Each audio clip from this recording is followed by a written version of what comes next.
We've been flirting with a few different theorems of late, and today I just want to kind of tap the brakes and take a moment to kind of summarize them all and compare and contrast them so we can organize our thoughts in our head and really appreciate the differences of each. So our title tonight is Existence Theorems, and we're going to do a summary, and I've got three little pictures here that in my mind, this because I'm a real visual learner, and so this is what works for me.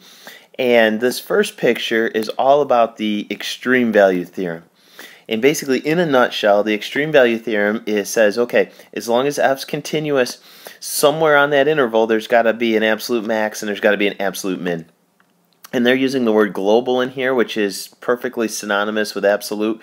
And basically, those absolute or global extremas could occur at the endpoints, or they could occur at some interior point where there's also a relative max or min. Then we graduated to the IVT, the intermediate value theorem. And again, we basically said there's only one prerequisite, there's only one condition. As long as f is continuous, then basically starting at f of a, on my way to f of b, I've got to pass through w at some point. I can't totally avoid w. I'll have to confront him at some point, and therefore we guarantee the existence of w somewhere between a and b. And then last but not least, the most popular one, the granddaddy of them all, is the mean value theorem. And I suspect that throughout our prep for the AP exam, we'll probably use more mean value theorem than the other two combined together. Now we're saying there's two prerequisites. This f of x function has got to be not only continuous, but it's got to be differentiable, aka smooth, throughout that entire open interval. And if that's true, then we can guarantee the existence of two parallel lines, one of them being a secant, and then at least one tangent line that's also parallel to that secant line. Or, in other words, the instantaneous rate of change at point C is equal to the average rate of change from A to B. In an effort to summarize the conditions that must be met in order for these theorems to be applicable, I want to do just a little graphical organizer here, and we'll say, okay, if the only thing we know about f is that he's continuous on the closed interval from A to B, what are our options? We could apply the extreme value theorem for absolute extrema, or we could apply the intermediate value theorem. Okay, but it's important to know that we cannot apply the mean value theorem if all we know is f is continuous, because certainly continuity does not guarantee or imply differentiability. However, if we did know that f was continuous on the closed interval from A to B and differentiable on the open interval from A to B, now we're saying I can use the mean value theorem. And of course, it goes without saying that we could also still use the extreme value theorem and the intermediate value theorem in those circumstances, because even though we don't need it to be differentiable, it's not a bad thing for that to be true. Well, it'd take just a few minutes to practice establishing our conditions and just getting into the routine habits of checking for those, something that we should automatically do every time when we work with existence theorems.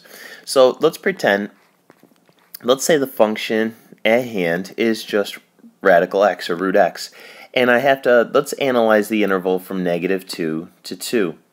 So first things first, is this function continuous? Okay, and right away I'm going to say, well, by golly, no, there are some restrictions on the domain of x, and so we're saying it's not continuous from -2 to 2 because this function starts at 0 and extends towards infinity. Now if I magically change my domain, and let's say I want to go from 0 to 2, okay, and we still ask ourselves, is the function continuous now?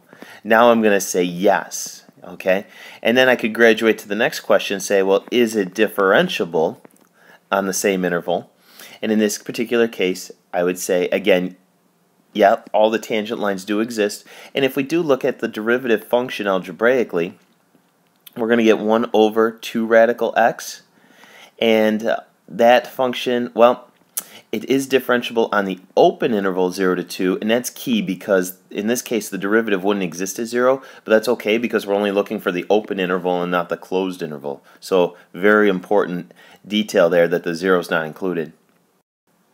Here's another peculiar function for us to investigate. What about the absolute value of 2x minus 3? And I'm going to totally take a graphical approach to this one as opposed to an analytical or algebraic one. And as I analyze this graph, what I'm doing is I'm basically setting 2x minus 3 equal to 0 in order to find where the vertex is in the x-intercept. And that ends up giving me 3 halves. So I know somewhere between 1 and 2 is where my vertex sits. And then in order to find my y-intercept, I might evaluate f of 0. And in this case, 2 times 0 minus 3 ends up giving me a 3 for my y-intercept. And so again, with the absolute values always remind me that I'm going to get some kind of v-shaped function that looks like this. And so in this particular function, we would say, yes, it is continuous from -2 to 2. Definitely continuous. Continuous, question mark? Yes. In other words, the limit exists at every point and always equals the function's actual value. And how about, is the function differentiable from -2 to 2? Well, in this case, I would say no, because we've got this sharp turn here at 3/2. So we don't satisfy that condition. So under that domain, or this interval I should say, only the EVT and the IVT would apply, and I wouldn't be able to apply the mean value theorem. However, maybe I restricted it and I just said, you know what if I went from -2 to 1? Now all of a sudden, because I'm going from here, out to here roughly, and I would say, okay, now it is differentiable, and now I would be able to include the mean value theorem. One last one to consider, and the question is, again, is this function continuous?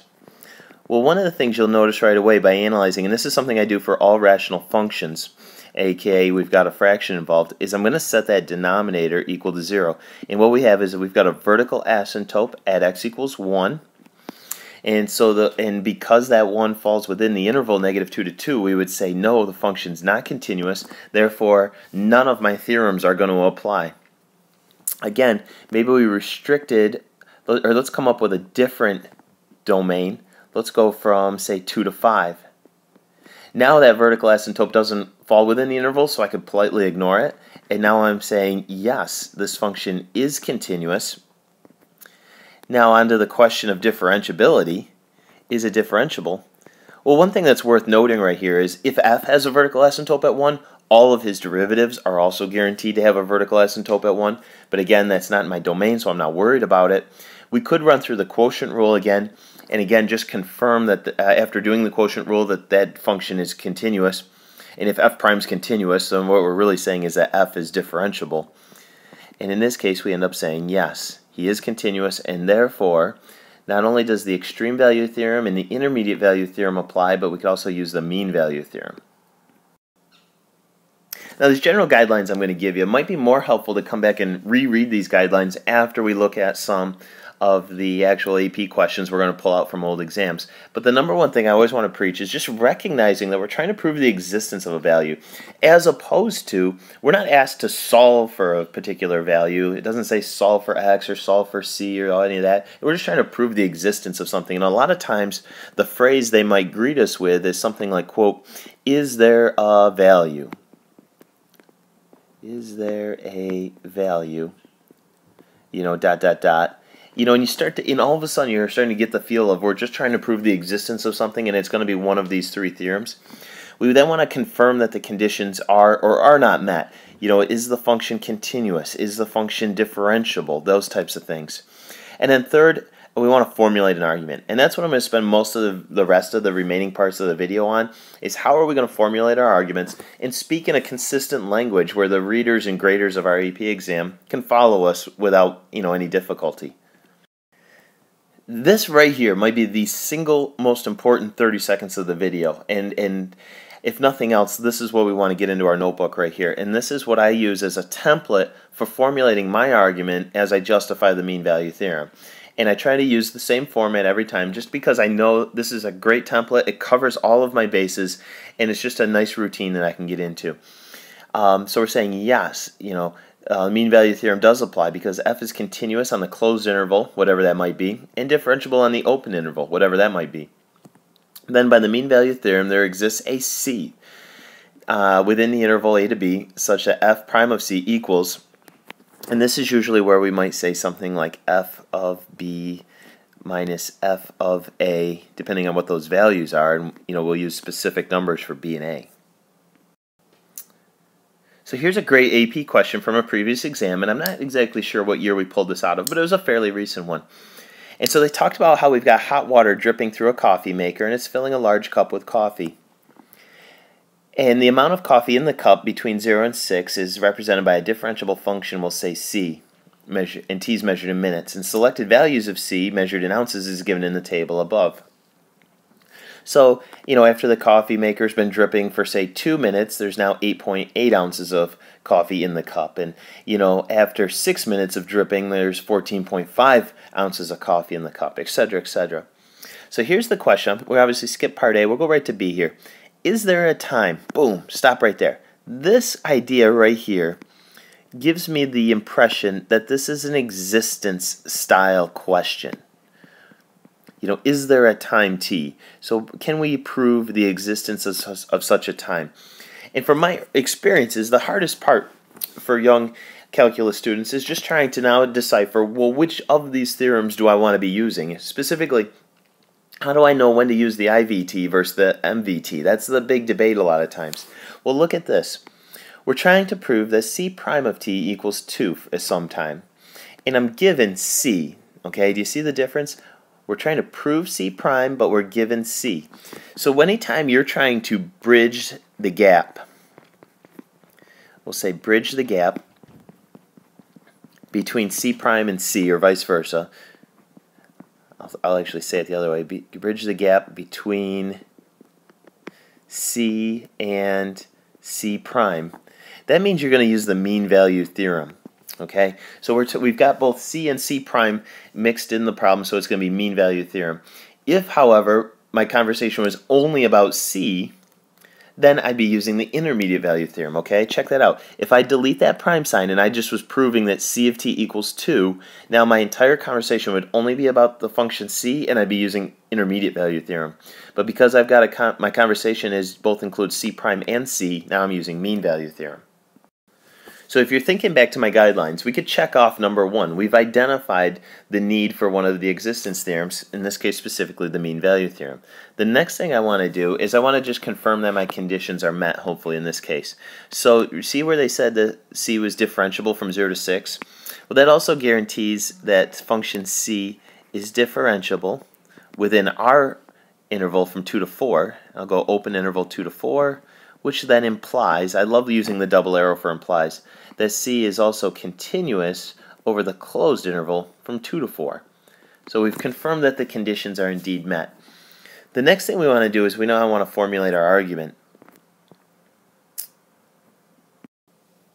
And to begin formulating my argument, just before I bring in that template that we said, I just want to kind of walk my way through the mean value theorem's formula. And in this case, I could say C prime of t is equal to C of 4 minus C of 2 all over 4 minus 2.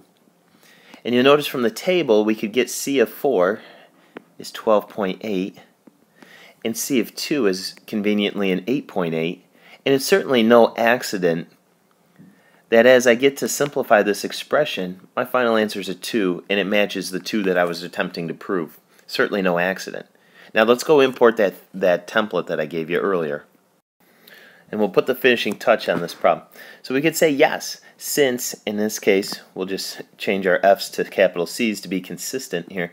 C is continuous on the closed interval from 2 to 4 and differentiable on the open interval from 2 to 4, then by the mean value theorem there exists a t value, lowercase t, within the interval from 2 to 4 such that, okay, and in this particular problem we're saying that C prime of t equals C of 4 minus C of 2 all over 4 minus 2, which does indeed equal 2. And boom, you're going to walk away with 100% full credit for this question. You've absolutely proven the existence of this t-value. A lot of times the way I like to think of it, when we're proving the existence of a t-value, we're a lawyer in court, and this t-value is on trial, and we're trying to prove that yes, he was where he said he was at a certain time. And so we have to cover all of our bases and leave no doubt so that the jury is 100% convinced of his whereabouts and existence. As we get ready to tackle our last problem here, and we talk about Ben riding his unicycle back and forth on a straight track, I think the easiest thing to do is just hit the pause button and read this question to yourself. Reread it as many times as you need to gain a level of, comfort with the themes and what kind of information is given, and then come on back and we'll slowly dissect it and see if we can answer the question completely. The first thing to clarify is that this velocity function here is just the first derivative of the b of t function. So we'll call this b prime, and I think you'll feel more comfortable with that. If you took physics already, you'll recognize that velocity is the first derivative of the position function, something that we'll talk more about in our own course. And so we're basically trying to prove whether Ben's velocity was ever equal to 2. So using my notation, we're trying to prove whether or not b prime of t was ever equal to 2. That is the question at hand that we're trying to prove. Again, this you see the wording right here, must there be a time t. So that implies that we're going to use some kind of existence theorem. The question is which one though? Should I be using IVT or should I be using MVT? So let's do this. What if I just went from, I'm going from 40 to 60. Now if my velocity starts at 2.5 and then goes to 4.6, the intermediate value theorem doesn't guarantee that my velocity would actually ever be 2.0. In fact, it almost suggests that it's unlikely maybe. It certainly doesn't guarantee that it happens for sure. And so if I was to use these numbers to try to prove that b prime was equal to 2, first of all, it wouldn't work, but that's an example of using the intermediate value theorem because you're strictly focusing on b prime and you're not using any other functions besides b prime at all. So I can't do that. So I'm going to cross those off and say they didn't get the job done. Now, if I was trying to prove that b prime was ever equal to 3, then I could really use these guys right here, but that wasn't the case. So I'm going to jump ship, and now I'm going to look at this function right here, b of t. And notice the average rate of change over this particular interval just happens to be 2. And so I'm going to use the mean value theorem. Now again, I'm using a combination of b and b prime in my argument. I'm using the average rate of change of b to prove the existence of a b prime value. That, ladies and gentlemen, is the mean value theorem to a t. And so we'll say b prime of t is equal to b of 60 minus b of 40 over 60 minus 40. And we know that b of 60 is a 49. And we know b of 40 was, 9 meters. And we'll divide that by 20 seconds and get 2 meters per second. Okay? Now, let's just confirm really quick that the conditions have been met. Recall, we said b was a twice differentiable function, which guarantees that both b prime and b double prime exist and are continuous. So we could say b is differentiable on the open interval 40 to 60, which implies that b is also continuous on the closed interval from 40 to 60. And then we'll bring in the template and see if we could finish our argument completely here. Let's see. Slide that bear down. Okay. All right. Not bad. Not bad. Let's fill it in. Yes, function b is continuous from 40 to 60 and differentiable on the open interval 40 to 60. Sounds like a broken record. We've heard that a million times. Then by the mean value theorem, there must exist, in this case, a t value within the interval from 40 to 60. Scribble that out such that b prime of t equals b of 60 minus b of 40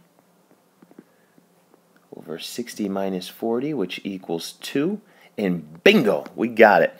So hopefully this last example, I'm sure it was a little overwhelming at times. I promise you, it doesn't get any more confusing or harder than this particular example right here. In fact, I think everything else will be just a touch easier. So if you felt even remotely comfortable with this one, you're in great shape for tomorrow.